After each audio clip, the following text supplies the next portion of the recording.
Welcome to Mound Bayou, Mississippi, one of the first all-black incorporated towns in the United States. Founded in 1887 by two former slaves, Isaiah T. Montgomery and his cousin, Benjamin T. Green, Mound Bayou flourished through the years. It had a railroad station where the colored waiting area was larger than the white waiting area. A hospital, several churches, schools, a bank, a telephone line, and numerous black-owned businesses. It was a proud and powerful community, and it was considered a safe haven for blacks, a refuge in the area of white-controlled cotton plantations and racial violence, where a black man could run for sheriff instead of running from the sheriff.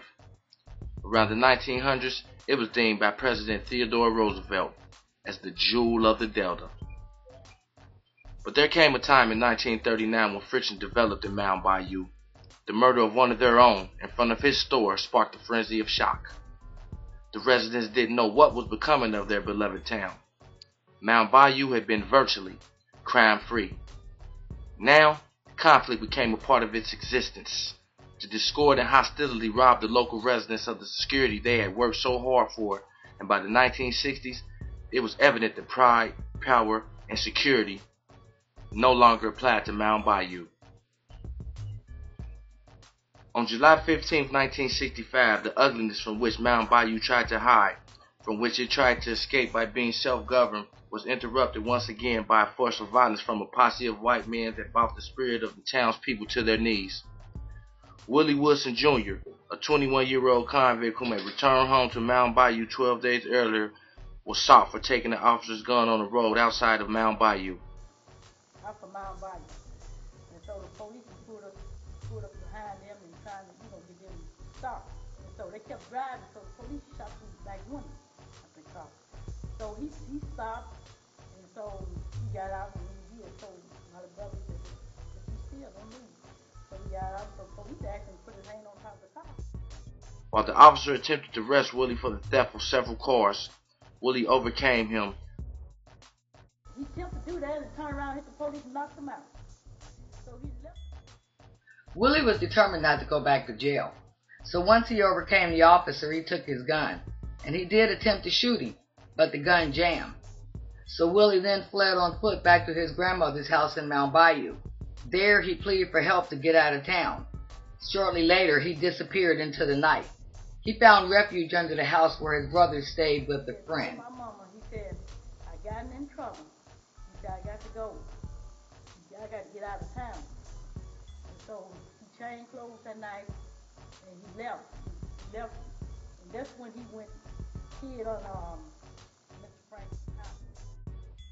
It wasn't long before a posse of 100 men gathered from surrounding counties to search for Willie Woodson. They converged on Mound Bayou with a vengeance. People's homes were searched. Clubs Willie frequented were searched. Roadblocks set up. Cars stopped. The residents forced to open trunks and lie on the ground along the roads. When they complained to their mayor and police department about allowing such Klan-like activity from outside white forces, it fell on deaf ears. The town, though all black, could not fight against the white attackers. Willie's mother, Willie Woodson, was picked up, taken for a ride, cussed at, and slapped to the point of knocking her teeth out. And they took her for a ride. And what happened? Slapped her her teeth out.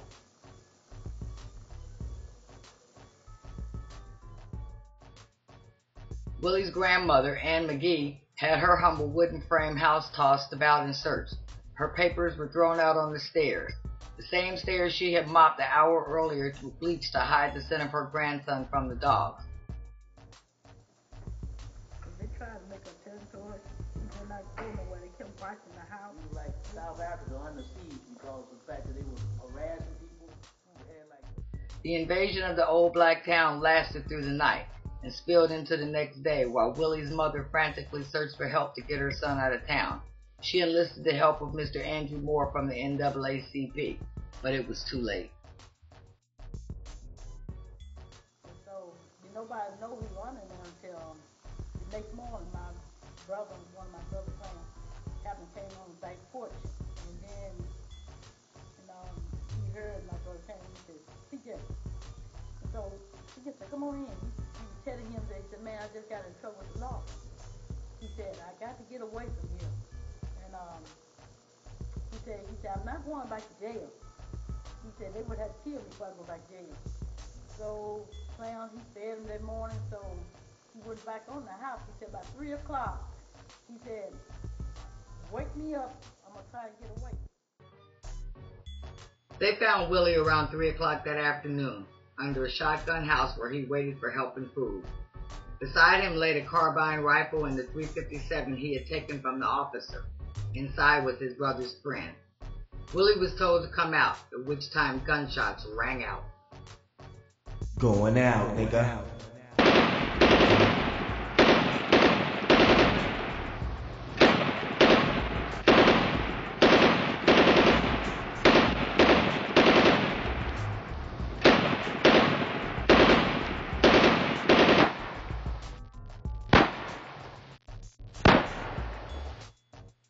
5 bullets ripped through Trooper Marcus Lamaster's chest. 151 more entered Willie Woodson. Numerous others peppered the house and the surrounding area. Once the barrage of bullets stopped, Willie Woodson was pulled from beneath the house. Some say he was beaten with nightsticks. Others don't remember the fine details. But they do remember the police removing Willie's body and leaving his brains and intestines sprawled on the ground. A local resident buried those remains. Trooper Marcus Lamaster, not far away, lay bleeding. His superiors denied him to be seen at Mound Bayou's hospital there in town. He was later taken to Cleveland, where he died. Willie Woodson's rolled body was placed on display at the town's funeral home. Many of the residents came to see him. Never had they witnessed anything so gruesome. This is how they remembered it. Had a Tommy gun, dogs, helicopters. They were frisking people for a whole week, and it was just disheartening.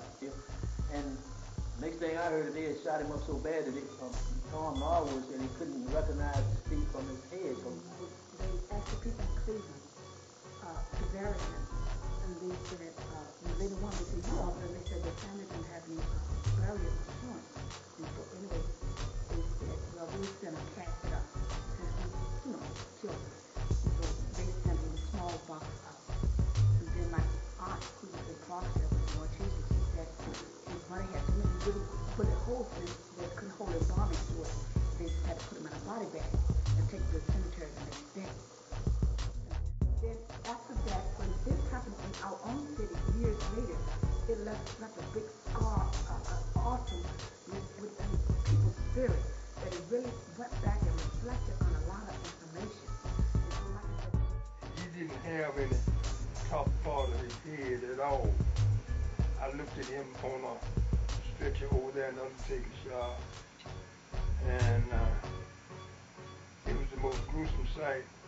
And what they did, they went and got his mother to bring her over there. His mother was living there at that time. And when she walked in there and looked at her child, she fainted right there. Well, when she fainted,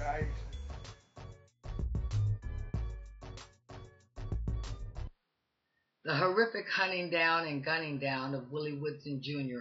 on July 15, 1965 will always be etched in the minds of the citizens of Mound Bayou, Mississippi.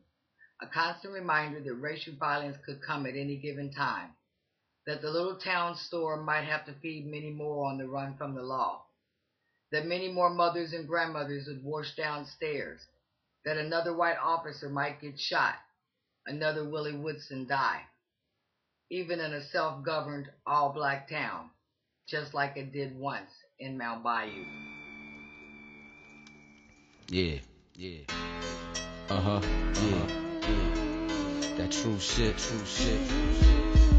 That shit that make you feel shit.